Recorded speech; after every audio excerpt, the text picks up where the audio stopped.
Snapshots, and this is episode 6. And today we're going to be talking about headshot photographer complaints. Is it right to complain? Do you have a right to complain? And how do you do it?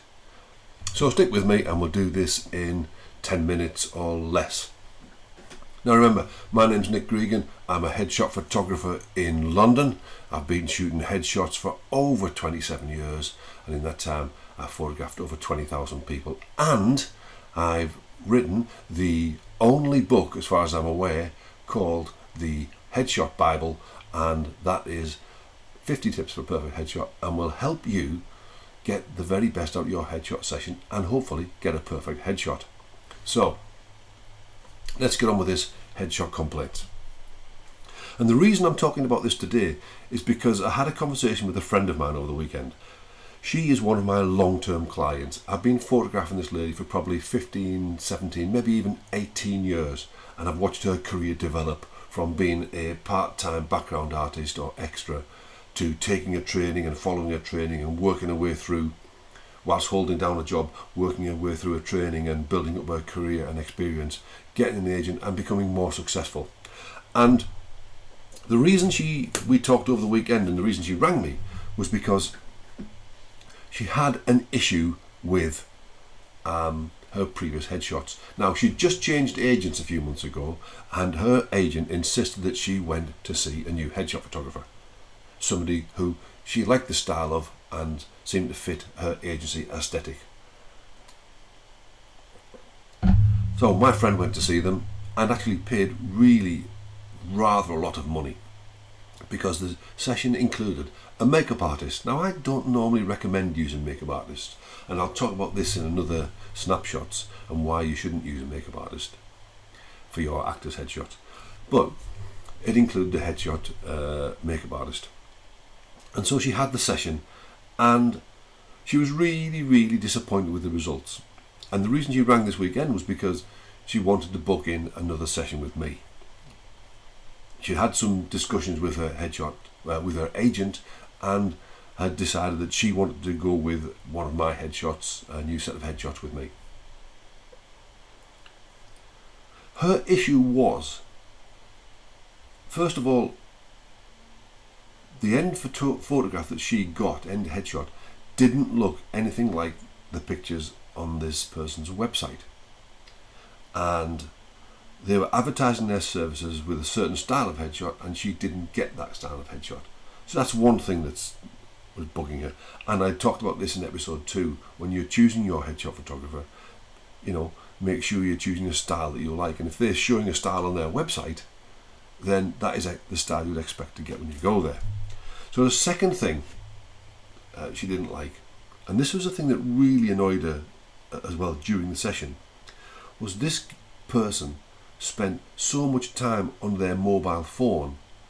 She said it seemed like less than every 5 minutes he was taking a call or making a call to somebody else, and it wasn't necessarily about business.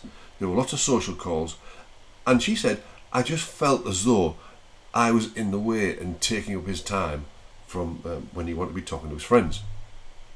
Now, I understand that feeling, and I always, unless it's really urgent, have my phone on silent, unless I'm expecting an urgent call. But I always have my phone on silent, because when a client comes to see me, I want to give them my full and undivided attention, and I want to give them 100% commitment and let them know that I'm giving 100% of my time and effort to get the very best headshot I can for them.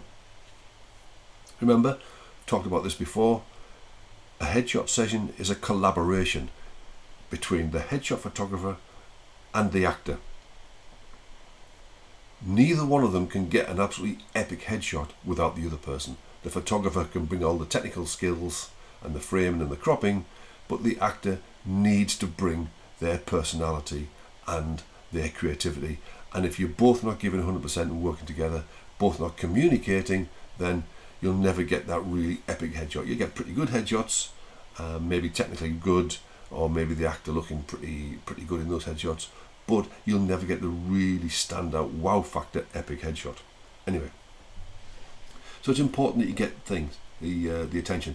Now, what I would have said to her, and what I did say to her is, she should have said to the guy that was taking all these phone calls, look, can you stop taking your phone calls and deal with me?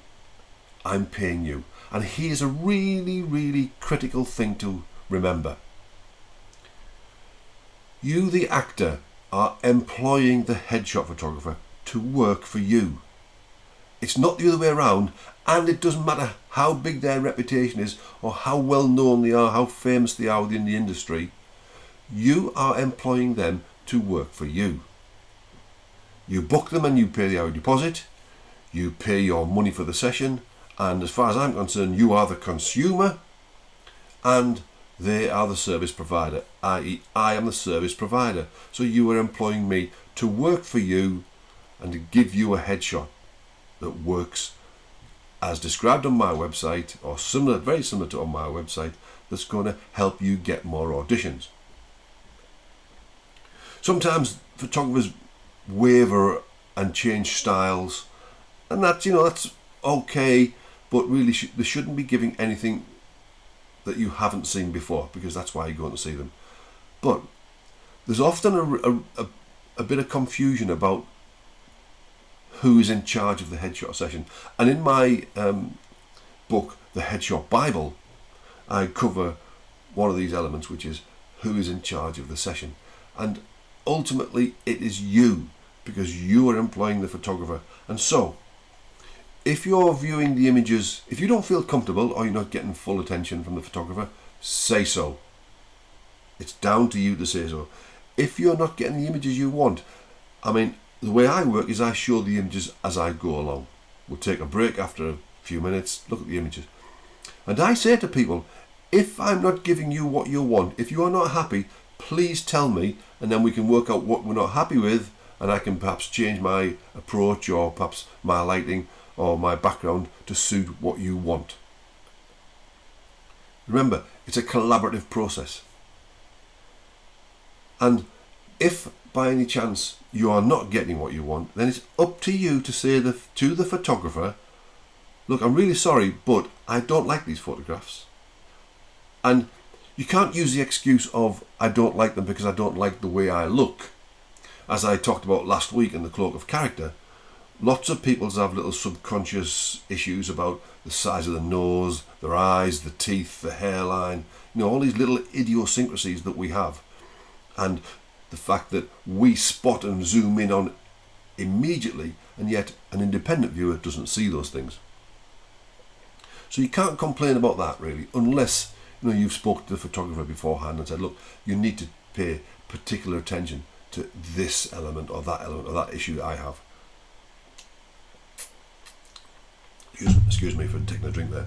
So, if you're getting headshots that you're not happy with, then really you need to say to the photographer, I'm not happy with these, but have a valid reason why.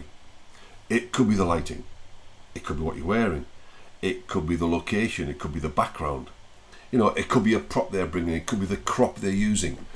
So there's all sorts of reasons, but have a valid reason, and don't be afraid to say, no, this is not what I asked for, and this is not what you're advertising.